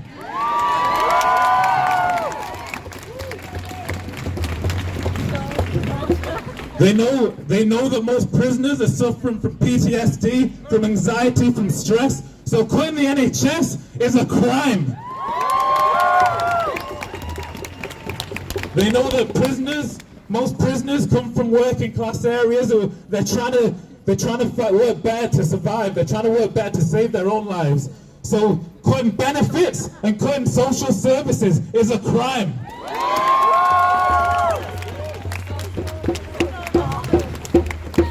The real criminals don't live in council houses, they work in Parliament.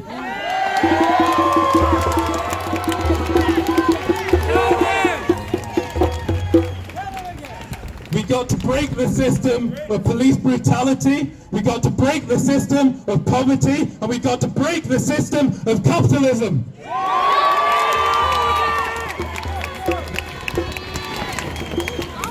We don't need stop and search.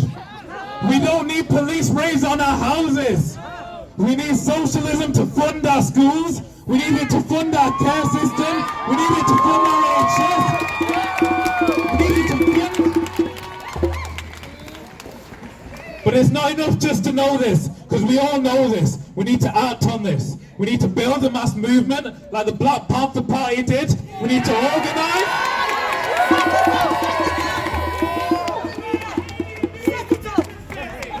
By any means necessary.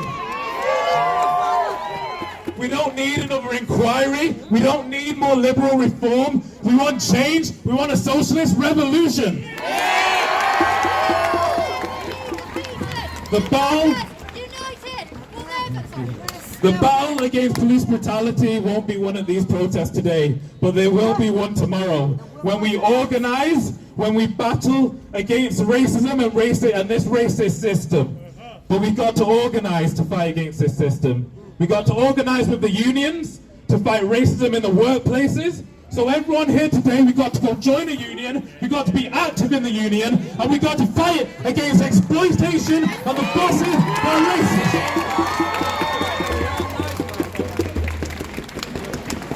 racist. This is a political issue, so we've got to be political with it.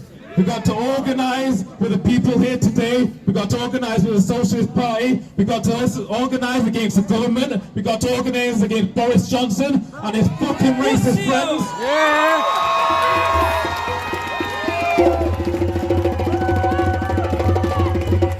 Yo, fuck Boris. I'll finish on the words of Martin Luther King. The evils of capitalism are as evil as the evils of militarism and of racism. We got to fight capitalism, we got to fight racism, and we got to fight the elite. Fuck Boris Trump! Fuck Boris! Fuck Boris Trump!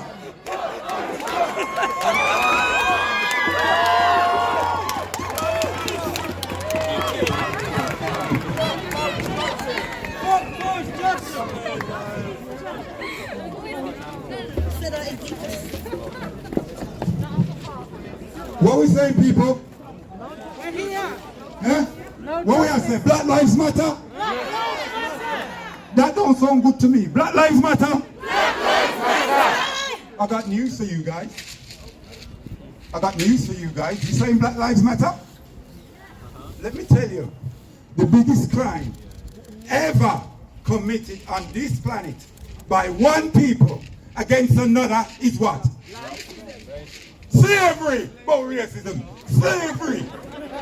Right? Don't forget what I did to our ancestors. Right? And let me tell you, to this day, we have not had an apology. Tell them. No official apology. Tell them. So how can we be here campaigning for anything when a man look at you and say you're not even worth an apology? You think you're going to get it? You ain't getting it. Hey? From me saying that you're not worthy of an apology. How the hell can you get anything from this man? Right? We need to be campaigning for this official apology. In 2001, Europe wanted to apologize. Right? They were ready to make the apology. But the UK said no. The UK, Holland, Portugal, and Spain were the 4 European countries that said no. Now anybody who knows their history, go and research what those 4 countries did to Africa. Right? And hear what now? The UK government's response was, we cannot make an apology because we'll have to pay out too much money. So hear what now? What they're saying is, before we do what's right and proper, we're going to worry about how much we're going to pay out. Right? That's not justice. Right? That's not being equitable. Right? These people are showing you that they don't recognize you. Because until we get that official apology, let me tell you now, I'm not going to be marching for 50 years. I've been marching for 30. Right? And not none change. Right? They were killing black men back in the 80s, 70s, 60s. And they're still doing it today. And the next thing is, I don't realize what this government's all about. I'm telling you. Right? Black people are dying disproportionately from COVID-19. They have done their research, they have done their reports, and they know what we need to do to keep safe. And they're not telling us. This is the present government we're sitting under. Right? So we're here campaigning. Right? But they're killing us same time. Right? It's about time we got wise and we recognize how to campaign. Right? I've heard some things in here today. And I'm going to ask you all a question. What do you want? I said that I wanted to study one subject, and the teacher said no. By the way, I'm not crying, this is how my voice is. Yeah, the teacher said no, you have to do this subject or else you won't be able to get into college. So what did I do? I listened to her and I failed that subject because I didn't really like it. So yeah, that was the school for me.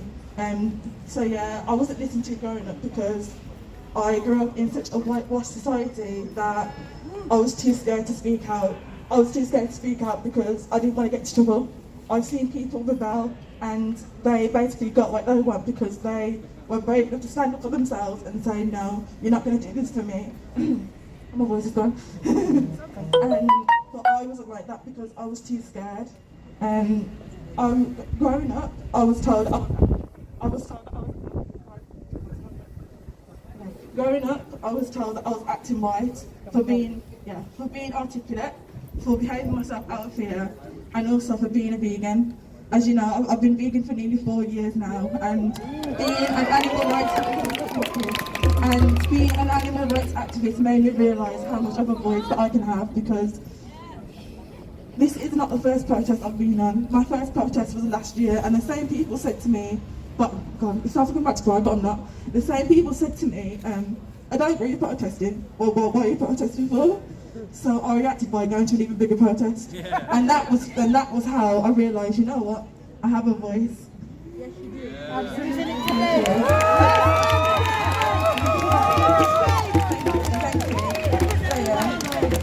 Yeah, these stereotypes really need to stop. But at the same time, on a positive note, I'm really happy to be here because it feels like I'm home. To be around so many black people, it feels like I'm home.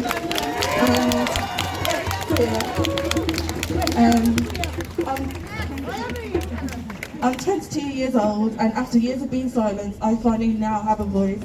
And you've just heard me. You just heard me speak. Thank you, everyone. On behalf of my auntie, who is working as a nurse in critical care, and basically, I'm just going to read what she said. I wish I went with some of us, which is in the protest, because we've been dealing with race discrimination at work, especially during COVID. We were put in ITU, which is intensive care, up to 4 times per week.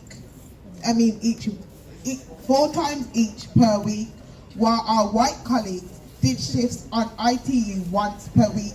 We checked the off-duty daily and saw the names were crossed out and replaced with black Filipinos or the new staff who had just came from India, who were supposed to be isolating as we had just come from abroad. My black colleague noticed it first and brought it to the attention of the manager, whose photos of the off-duty ECT. She also confronted the band 6 who writes off, closer, okay. Sorry. He writes off the off-duty, whose excuse was, well, you guys are agency and you can get work anywhere. My colleagues then named several white workers who were also agency, who have only just started doing shifts and who had been, their names have been, their names have been crossed off also. And the thing is, Matt Hancock said, I believe so, that we're disproportionately dying from COVID-19, but they're putting us on the forefront and they're crossing out black people's names. And the thing is, and then I've read today that they want to start doing the vaccines on people of colour and black people to use us as test dummies. He wouldn't do it on his grandparents, he wouldn't do it on his colleagues who are white, but they want to do it on us. Now we need to stand up for this type of thing. And actually, another story, 4 weeks ago, my colleague was inquiring in a house, and she's black Jamaican. And so it's canals, you know, they're very known, okay? So she called them and she said, oh, I'm inquiring for a house, I want to buy, I'm interested. When can there be a viewing? And they said, no, I'm sorry, this house is off the market. So my client, who is lovely, he's a white man, and he used his white privilege and called them 10 minutes later and inquired about the same house, and they said, it's available whenever you want to see it. And you know what? Let me tell you, when I told my mum, she said, yeah, black people had to ask their nice white neighbours to buy houses because they wouldn't sell it to them. And let me tell you one more thing, just something else. When I'm going on Facebook and I'm seeing like racist white people saying, oh, we need to protect our history. We're your history.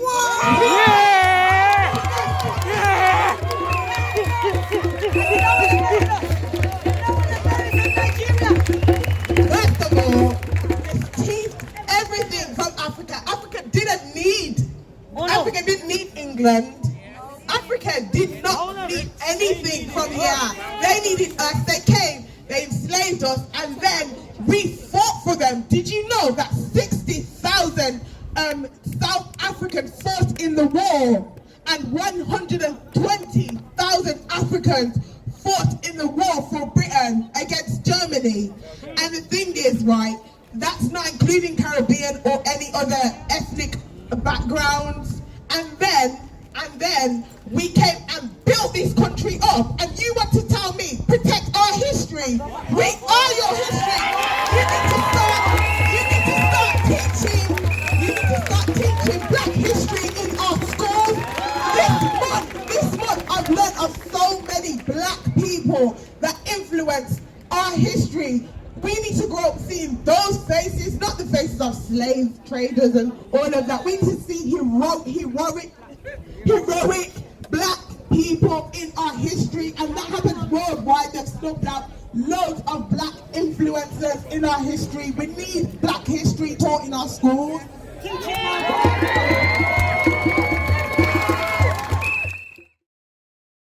carrying the sign today, and it's basically talking about the law. So it's important to know how they operate for our own safety and survival. So tacit acquiescence is what it is called, but it's also known as you have the right to remain silent.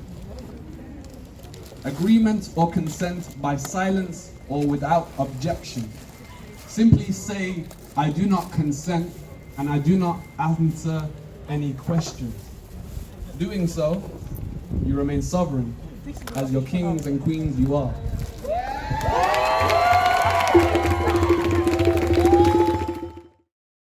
Cool, I'm going to try and keep this really quick. My name's Joe, I'm from the Revolutionary Communist Group. Yes, there's been a lot today said about the Black Panther Party, right? So I want to start with a quote from Assata Shakur, revolutionary Black Panther, who's currently being sheltered from the CIA in socialist Cuba. She said, your oppressors, our capitalist class, will never teach us what we need to know to make ourselves free. And that is so true today. Assata Shakur is an example of that. She said they'll never teach you the truth about your heroes, about your revolutionary history. The Black Panthers were communists. They were explicitly Marxist, Leninist, socialists, because they understood that there cannot be capitalism without racism, especially the imperialist white supremacist system in Britain.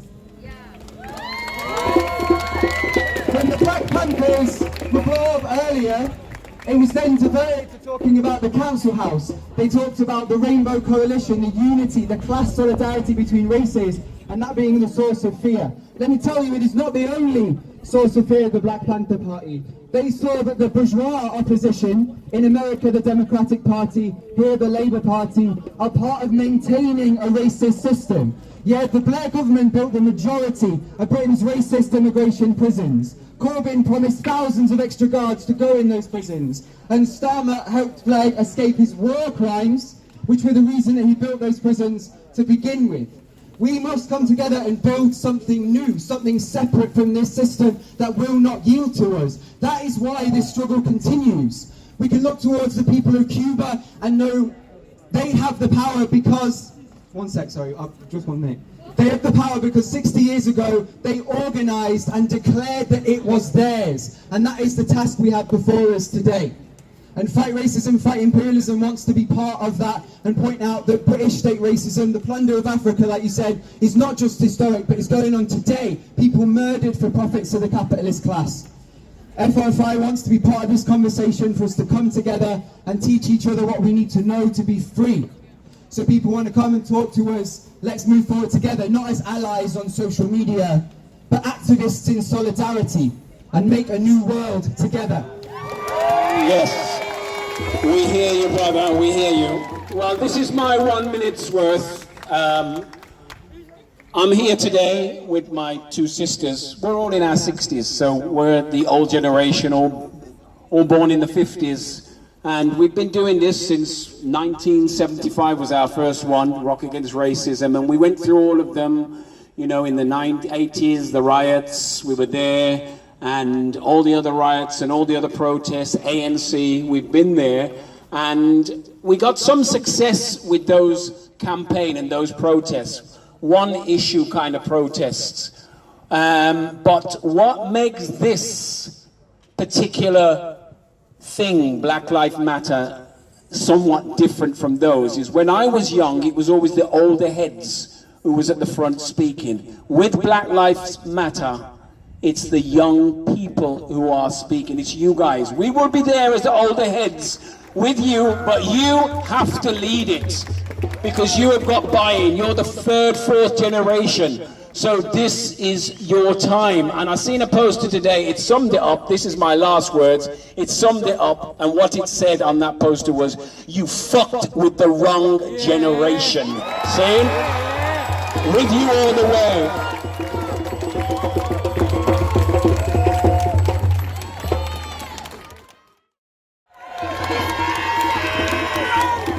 Fucked with the wrong generation.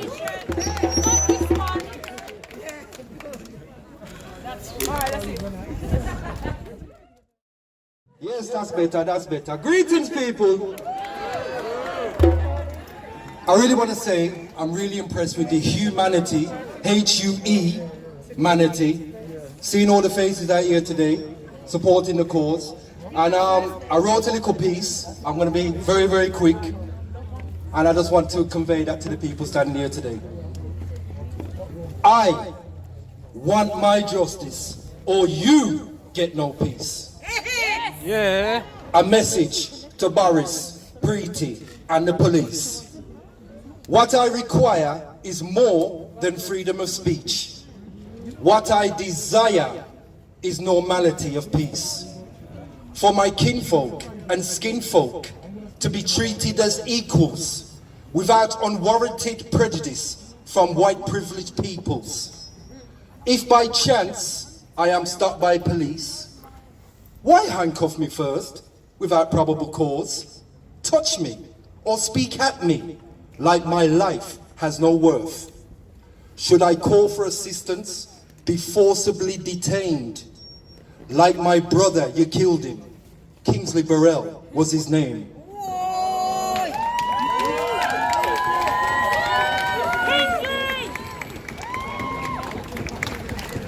The list of names, the hurt, the pain, the families involved are never the same. They've gone, but not forgotten. We want our justice, or you get no peace. A message to Boris, Preeti and police.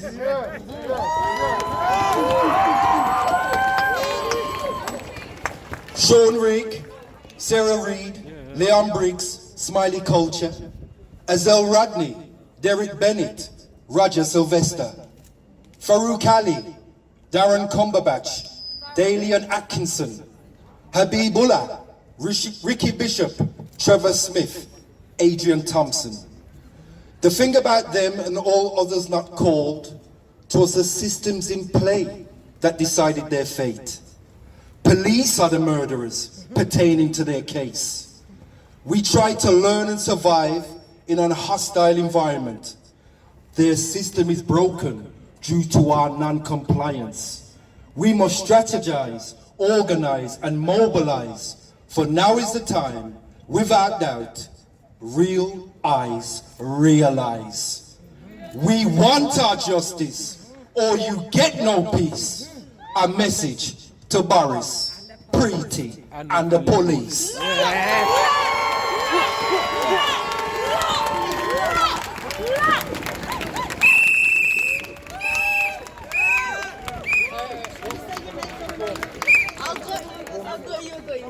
Okay, guys, my name's Saba. I'm not gonna sing. But okay. All right. I want to say that we all have our voices and we need to be the change. I don't want my 4-year-old sister growing up to this, because it's not right. Guys, slavery is a big thing, and it's amazing because a lot of the people down here are not even all like, there's people that are different colours out here, and that's amazing. We're using our voice for the right things, and that's correct. Brutality and whatever else, and the violence, and basically I was a little shit, I'll be honest. So when I was 14, I got arrested, and I grew up basically in a racist area. What happened was, I got beat up when I got arrested by about 6 different officers. My mum went mad, phoned them and said, "What the hell have you done to my daughter?" They said, "Oh, sorry, we thought she was 18. So to me, that there is already just letting you know what the fuck we're living in, basically, yeah? So anyway, I had an experience when I was 16. I went to Young Offenders. Basically, I've got ADHD, so I'm like on the go, energy all the time. I don't want to be locked up, yeah? I like to move around. So when I never used to go to like bed at night or whatnot, so there's nothing I can do. You get what I mean? She's gonna protect her son. That's what they do. Anyway, years later, I find out that secure training centre got closed down because there was abusing loads and loads of kids in there. Luckily, I didn't, do you get what I mean? I can defend myself, and I definitely give two punches, so that's it. But yeah, I just want to say, everybody, please just stay safe, stay aware, don't walk alone, yeah? That's for the mandem, the brothers and sisters, yeah? The police, you know what it is already. I'm a female, yeah? So if they can do that to me, I already know what they're doing to people. So please, stand your ground, yeah? You get touched, you touch them back. You have to stand your ground. You have to fight together, yes? Everyone stay positive, stay safe, stay blessed. Yes, enjoy your evening.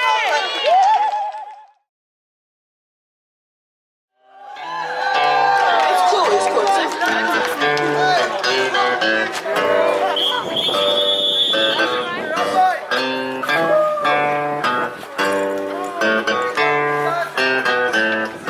Oh, pirates, yes, they rob I. Sold I to the merchant ships.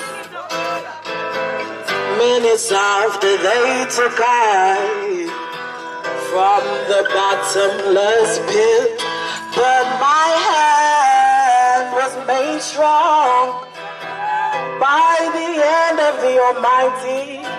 We fought in this generation triumphantly. Now you have to sing. Won't you help me sing? Songs of freedom. Songs of freedom. All I ever had is redemption songs. Redemption songs. Emancipate yourself from mental slavery. None but ourselves can free our minds. Have no fear for it, time we get a G. Cause none of them can stop the tide. How long shall they kill our prophets? While we stand aside and look. Some say that it's just a part of it, but we've got to fulfill the book. Won't you help me sing these songs of freedom? 'Cause all I ever had, redemption songs. Sing it again. Redemption songs. Sing it again. Redemption songs.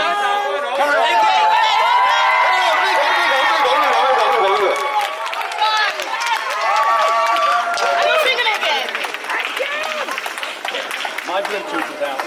Okay. It stops now!